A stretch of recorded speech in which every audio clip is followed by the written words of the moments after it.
అందరికీ నమస్కారము. పల్నాడు ప్రాంతంలో మాచర్లకు చెందిన ఒక ఒంటరి మహిళ ఇంట్లో ఉంటే ఒక కామాంధుడు కత్తితో బెదిరించి ఆమెకు కాళ్ళు చేతులు కట్టి అత్యాచారం చేయడం జరిగింది. దెబ్బలతో ఆమె రోధిస్తూ ఉన్నా పట్టించుకున్న నాదుడు లేదు. అలాగే అరవ శ్రీధర్ అనే జనసేన ఎమ్మెల్యే వల్ల అన్యాయం గురైన ఒక మహిళని నిన్న అరవ శ్రీధర్ అనుచరులు ఎంత దారుణంగా ఆమె మీద దాడి చేశారు. అసలు ఆంధ్రప్రదేశ్ రాష్ట్రం అనేది అత్యాచార ఆంధ్రప్రదేశ్ గా మారిపోతూ ఉండే పరిస్థితి ఈ కూటమి పాలనలో మనం చూస్తూ ఉన్నాం. 22 నెలలైంది. రోజుకి ఎన్ని సంఘటనలు పేపర్లలో టీవీల్లో మనం చూస్తూ ఉన్నామంటే ఎంత దారుణంగా మహిళల భద్రత, ప్రజల భద్రత వీళ్ళు గాలికి వదిలేశారు అనే విషయం స్పష్టంగా అర్థమవుతూ ఉంది. చంద్రబాబు నాయుడు గారు ప్రతిసారి కూడా చెప్తూ ఉంటారు, మహిళల మీద ఎవరైనా చెయ్యి వేస్తే అదే వాళ్ళకి చివరి రోజు అని. ఇలాంటి అత్యాచారాలు జరుగుతూ ఉన్నాయి కదా మహిళలకి. మరి ఎంత మందికి మీరు చివరి రోజు చేశారు చంద్రబాబు నాయుడు గారు అని నేను అడుగుతూ ఉన్నాను. అలాగే పవన్ కళ్యాణ్ గారు మహిళల మీద ఎవరైనా చెయ్యి వేస్తే వాళ్ళ తాట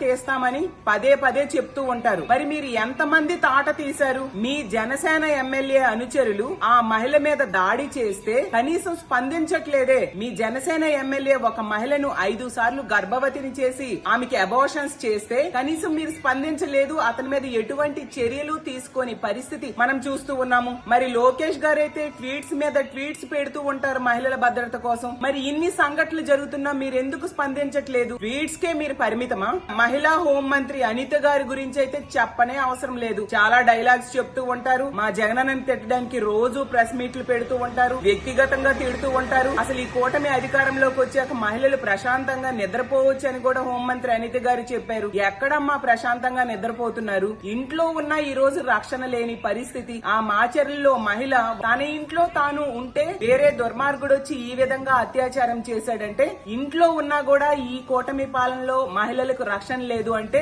ఎలాంటి దారుణమైన పరిస్థితులు ఈ రాష్ట్రంలో నెలకొన్నాయో అర్థం చేసుకోవచ్చు. ఈ కూటమి పాలనలో ముఖ్యమంత్రి గారు, హోంమంత్రి గారు, డీజీపీ గారు మహిళల భద్రత అనేది గాలికి వదిలేశారు. మహిళలకి భద్రత కల్పించడంలో పూర్తిగా వైఫల్యం చెందారు అనే దానికి ఈ సంఘటనలు మరో ఉదాహరణలుగా నిలుస్తూ ఉండే పరిస్థితి మనం చూస్తూ ఉన్నాం. గతంలో జగన్మోహన్ రెడ్డి గారి పాలనలో మహిళల రక్షణ కోసం దిశ అనే ఒక గొప్ప వ్యవస్థను తీసుకురావడం జరిగింది. మరి దిశ యాప్ అనేది ఈ కూటమి అధికారంలోకి వచ్చాక నిర్వీర్యం అయిపోయే పరిస్థితి మనం చూస్తూ ఉన్నాం. అలాగే దిశ పోలీస్ స్టేషన్స్ ను కూడా నిర్వీర్యం చేశారు. ప్రతి సెక్రటేరియట్ పరిధిలో ఉన్న మహిళా పోలీసులు కూడా పని చేయకుండా, వాళ్ళు లేకుండా చేస్తూ ఉండే పరిస్థితి మనం చూస్తూ ఉన్నాం. ఈ కూటమి పాలనలో మహిళల భద్రత అనేది గాలికి వదిలేయడం వల్ల, మహిళల మీద అఘాయిత్యాలు చేసే వాళ్ళకి ఎటువంటి శిక్షలు వేయకపోవడం వల్ల ఇలాంటి సంఘటనలు పదే పదే జరుగుతూ ఉండే పరిస్థితి మనం చూస్తూ ఉన్నాం. ఈ రోజు ఈ కూటమి పాలనలో మహిళలకి ఇంట్లో ఉన్న రక్షణ లేదు, బయటికి వెళ్లినా రక్షణ లేదు, స్కూల్కి వెళ్లినా రక్షణ లేదు, పని ప్రదేశంలో కూడా రక్షణ లేని పరిస్థితి మనం చూస్తూ ఉన్నాం. ఈ రోజు కూటమి అధికారంలోకి వచ్చాక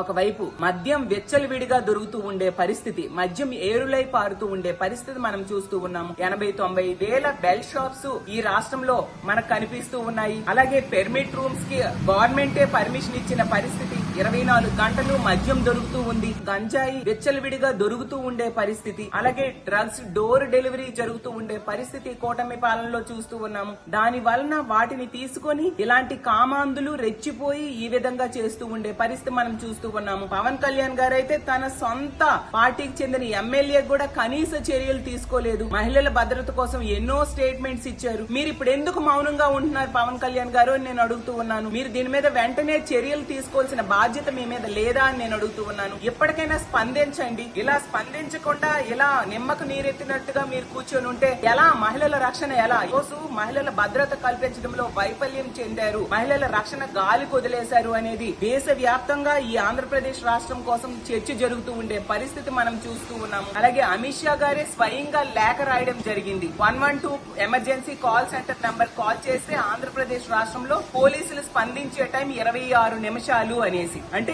ఎంత దారుణం! దేశవ్యాప్తంగా ఆ స్పందించే టైం 18 నిమిషాలు ఉంటే మన పోలీసులు ఇంత లేట్ గా స్పందిస్తే మహిళలకి భద్రత ఎక్కడ దొరుకుతుంది అని నేను అడుగుతూ ఉన్నాను. ఈ రాష్ట్రంలో రోజుకి మహిళల మీద 3-4 అత్యాచారాలు, హత్యలు జరుగుతున్నాయి. అలాగే రోజుకి 50-60 మంది మహిళల మీద అఘాయిత్యాలు జరుగుతూ ఉండే పరిస్థితి. ఎంతసేపు పోలీసుల్ని రెడ్ బుక్ రాజ్యాంగం అమలుకి మాత్రమే వాడుతున్నారు తప్ప మహిళల భద్రతకు, ప్రజల భద్రతకు వాడని పరిస్థితి మనం చూస్తూ ఉన్నాము. ఇప్పటికైనా ప్రభుత్వం కళ్ళు తెరవండి. ఈ మాచర్ల సంఘటన విషయంలో ఆ దుర్మార్గుడిని కఠినంగా శిక్షించాల్సిన బాధ్యత ప్రభుత్వం మీద ఉంది. ఇలాంటి తప్పుడు పనులు చేసే వాళ్ళకి కఠినమైన శిక్షలు వేస్తే ఖచ్చితంగా ఇంకొకసారి ఇలాంటి సంఘటనలు రిపీట్ కావు. తక్షణమే ముఖ్యమంత్రి గారు, హోంమంత్రి గారు స్పందించి దీని మీద చర్యలు తీసుకోవాల్సిందిగా కోరుతూ సెలవు తీసుకుంటున్నాను.